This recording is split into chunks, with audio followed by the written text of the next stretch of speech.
বলছি শুনছো, কালকে বুধবার, বিশ্বকর্মা পূজা। কালকে আমি সারাদিন বন্ধুদের সাথে ঘুরবো আর সারাদিন মদ খাবো। তুমি কোনো রকম আমাকে ফোন করে ডিস্টার্ব করবে নি। আরে বছরে একটা মাত্র দিন, একটু একটু মদ না খেলে ভালো লাগে বলো? সারা বছর গাড়ি ঘোড়া চালাই আর ভালো লাগেনি। তুমি কিন্তু কিছু বলবে নি আর ফোন করে ডিস্টার্বও করবে নি। আর হ্যাঁ, আমার বন্ধুর বইদের ফোনেও ফোন করে জানতে চাইবে নি যে আমি কি করতেছি, মনে থাকবে? আর রাত 12টা একটার সময় আমি ঘর আসবো, কথাটা মনে থাকে যেন। হুম। লা লা লা লা লা। এই যে শুনছো, কি বলছি এই জামাটা পরে গেলে আমাকে কেমন লাগবে?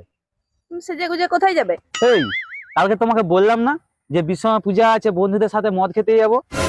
হ্যাঁ, সে ঘুরে বালি তোমার। আজকে বৃহস্পতিবার। কি করে? কি করে? ওই যে মঙ্গলবার দিন সকালবেলা তুমি আমাকে বলছিলে না যে বিশ্বকর্মা পূজার দিন তোমার বন্ধুদের সঙ্গে মদ খেতে যাবে, সেই দিন রাত্রেবেলায় রুটি তরকারি